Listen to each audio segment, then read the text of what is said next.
kwemera kuko ubugingo n'umunezero bibonekera muri we.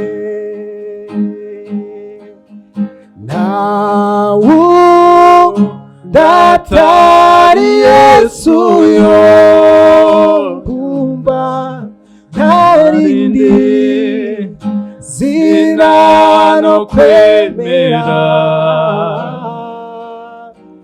kuko ubugingo n'umunezero bibonekera muri we.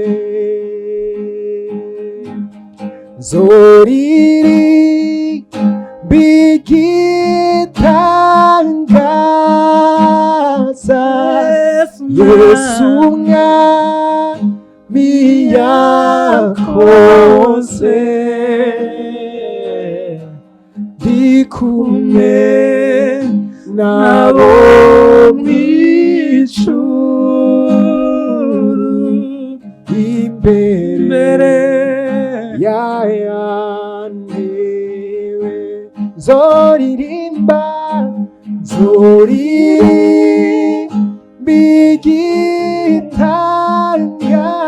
igitangaza Yesu umwami yakoze,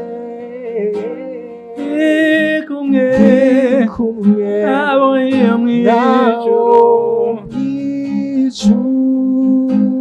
imbere yayantewe.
Bakunzi bande Gospel TV turabaramukije, twongere tubahe n'ikaze mu kiganiro impano yanje. Mwamaze kuvyumva cyane n'impano zigendera.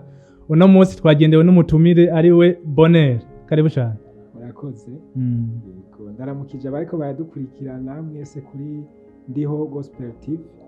Yego ndabaha n'ikaze mu iki kiganiro. Murakoze cyane Bonheur, karibu cyane mu Ndiho Gospel TV. Twongere tubahe ikaze kandi. Yego murakoze cyane. Nitara yigendera kabisa iri muri wewe. Ndanezerewe cyane no kukwakira hano iteka ridasanzwe. No munsi uyage wisanzuye. Murakoze cyane. Yego. Bonheur, tujya tuyage kuri iyo ngabirano. Abakunzi bacu bari bamenyereye cyane tubahamagarira mu gisata cyo kuririmba gusa. Mugabo uno munsi nkaba mbona ibindi vyuma, ndabona gitari akajya kuko nta nakonzi kabisa, aje ngira ngo raza ukatubwira. Peut-être n'abakunzi bacu bakamenyera urabona yuko ari ibintu bishasha gusa kuri jewe. Wanantije hano. Bonheur, tutarabandanya akaba kita gute? akaba kita harmonica. Kari mu mugwi w'ibicurarangisho bavuza bakoresheje impemu. Yego. Ibyo bita instrument avant mu gifaransa. Yego. Instrument avant.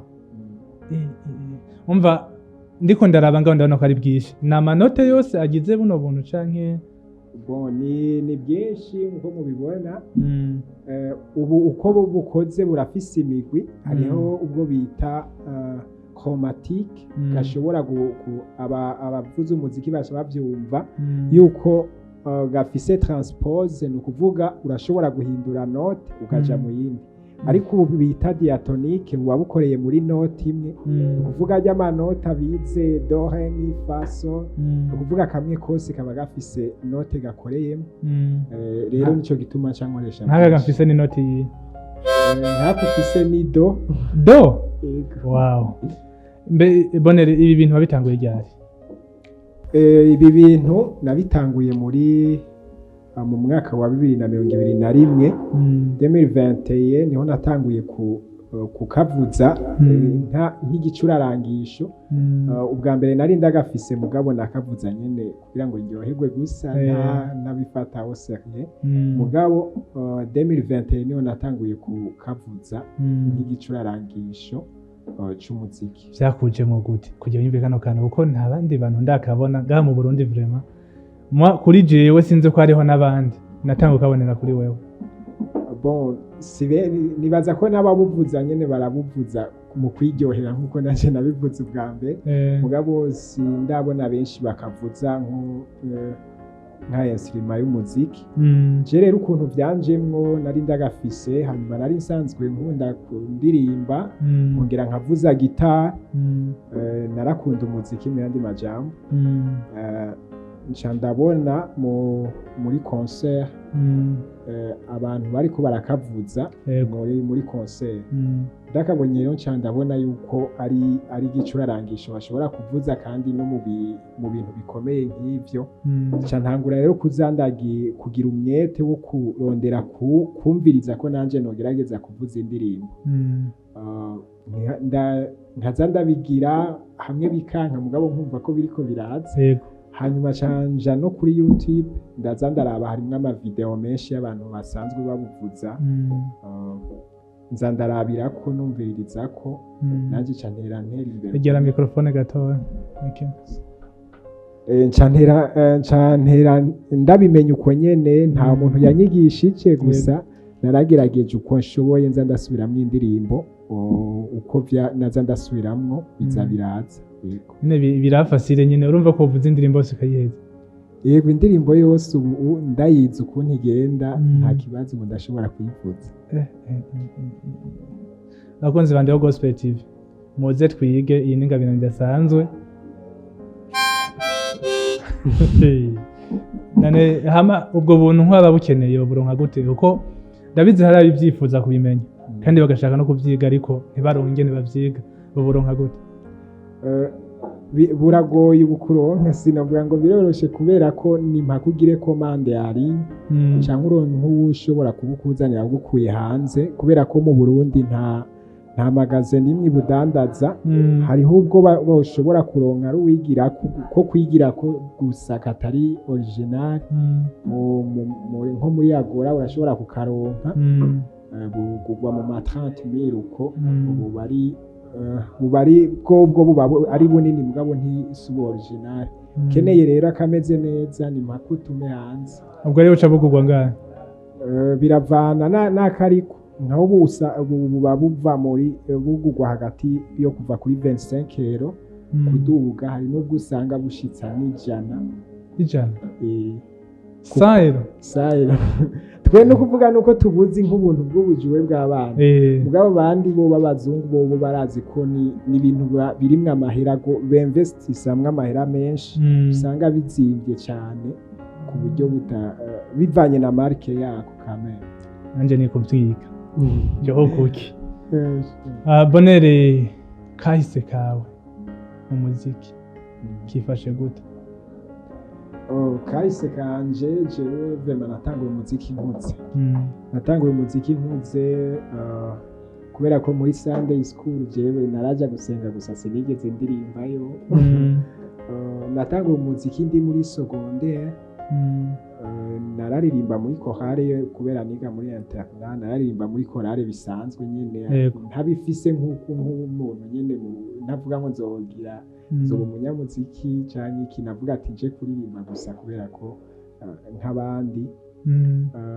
Mugabo nko muri 2016 niho nagiye gusa no gutangura ntanguriye muri team yitwa Holy Fire. Ni umugwi wo kuririmba wo guhimbaza Imana.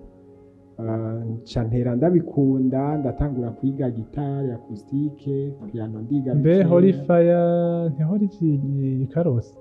Oya, Holy Fire ni Vimatana mugabo turakorera. Voilà, Vimatana irimo bitwa ba Methode ko ba Shalom muri Pendo Sound. Ndababona. Yego. Nibo dukorana turakorera ino tukongera tugakorera na hariya. Niyo rero naciye nkoreramwo nca ntangura kwiga by'ibicurarangisha, ingoma na gitari. Sinabimenye cyane mugabo narabandanije ndakora. Hanyuma haca hiyongera ko rero iyi harmonica nayo nyene ndayiga. Ubu rero aho ngejeje ndamaze gushika hari icyifuzo nari mfise kuva kera cyo gushobora kuvuza ibyuma byinshi bishoboka mu mwanya umwe. Aho nyene ukivuga ibyuma byinshi bishoboka, sinzi hano nigeze kubona video y'umuntu wafise, sinzi ko ari battery irimo na sinzi ko ibyuma byose nkenerwa byerekeye battery, tombas, bikugendekera gute kugenda bivuze byose cyari? Okay, nariyumviriye ukuntu nshobora kubikora kubera kugira ngo nshobore kuvuza ibintu byinshi, harmonica, gitari, caisse claire, byose ukabikorera rimwe, byose ingoma nkayivugiriza, nkavuza na gitari, nkavuza na harmonica no kuririmba. Ubigenza gute? Narashoboye kurondera pedale ya caisse claire. Hanyuma caisse claire rero n'amasembari ndashobora kubyambara mu mugongo. Abo baba batarabibona murashobora kuja kuri page yanje Facebook canke kuri YouTube naho nyene biriko ya Jean Bonheur harmoniciste. Murashobora gucamo muyibona iyo video. Grosse caisse nayo gacija mu maguru, ino mu maguru nyene. Yego. Donc ukuguru kumwe kuvuza caisse claire, kundi kukavuza grosse caisse, hanyuma ukuboko guca kuvuza gitari, kongera kukavuza n'amasembari. Hanyuma umunwa nawo ugaca uvuza harmonica, utari kuravuza harmonica ukaba uri kuraririmba. Rero ngaca nubaka umuziki nkivugiriza, ukaba umuziki wuzuye byose bigakwira neza. Bakunzi ba Ndeo Gospel TV, narababwiye yuko nzobazanira abantu batandukanye. Uno munsi namubazaniye ni Guy Bonheur, nibyo? Jean Bonheur harmoniciste. Akantu kara harmoniciste. Okay, muri kazoza kawe ku muziki byo bavyifashe gute? Imbono mfise nuko ingabire Imana yashize muri jewe. Yego. Nkuko ijambo ry'Imana ribivuga ngo twese nkuko umubiri ufise ingingo nyinshi mugabo zose zihurira kubaka ikintu kimwe. Nanje Imana yampaye ingabire kugira ngo cyane cyane namamaze ubwami bwayo biciye mu ingabirano. Mugabo kandi ndifuza ko umunsi umwe idarapo y'igihugu cyacu cy'u Burundi yoduga no mu makungu, bavuga bati hariho umuntu avuza harmonica niwe yaserukiye Burundi. Nabyo nyine ndumva nyine kandi ndizera ko nzobishaka. Hariho ama competition wagiyemo nk'ihenze, nibyo? Yego. Wabaye wakangahe? Competition maze kujamo nkavuza nabaye wa 5. Ariko cyane cyane yari yerekeye kuririmba. Naravugije harmonica nivyo mugabo cyane cyane bagiye byo kuririmba. Ariko nta zindi zerekeye ibi byo kuvuza cyangwa izi mpano zitandukanye ndajamwo kugira ngo ugaragaze impano yawe. Ndaryohewe cyane no kukwakira hano. Vraiment nk'abakunzi ba Ndeo Gospel TV mwamumvise, genda muri YouTube mugire izina Jean Bonheur harmoniciste. Jean Bonheur harmoniciste. Mukandi muje no kuri Facebook konyene na Instagram na TikTok. Aho hose muzomusanga, aho muzobona ingoma, guitar na harmonica byose abivugiriza umwanya umwe. Apana kavuza kimwe haza kukivuza iyindi saa sita mu mwanya umwe ari umuntu umwe.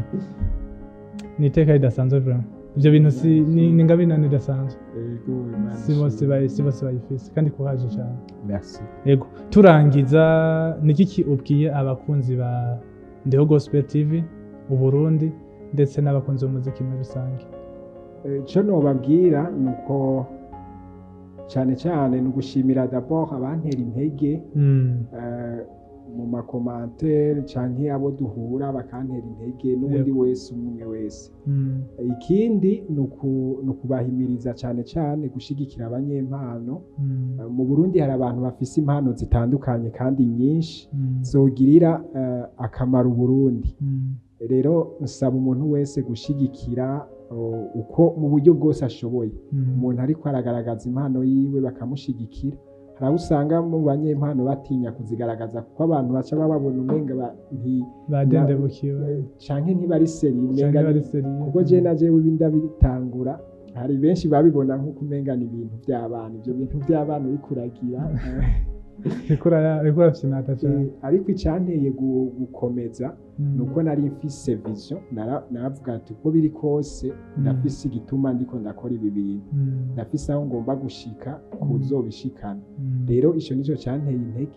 Hanyuma nanje ico naca nkora n'igihe babisuzuguye, ahubwo nagira umwete wo gukora cyane kugira ngo abantu babone yuko ibyo bariko baratwenga ari ibintu bikomeye by'agaciro. Rero nico basaba kudushigikira umwe wese. Ngasaba Uburundi nabwo novuga ati bwarahiriwe kuba budufise nk'abanyempano na cyane cyane kuko ari impano ziri mu gihugu cyacu nyinshi udasanga mu bindi bihugu. Rero kuba tuhari ni ubutunzi bukomeye ku gihugu cyacu.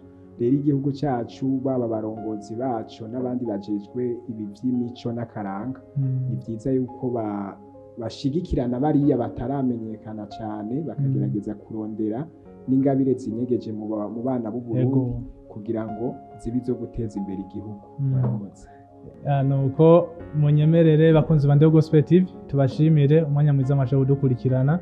Nari nabazaniye Jean Bonheur, umwe mu bana bariko barazamuka kandi bariko barakurana ingabirano idasanzwe. Ni bake bashobora gukoresha gitari, harmonica na batterie ku mwanya umwe, bakayigiza umwanya umwe.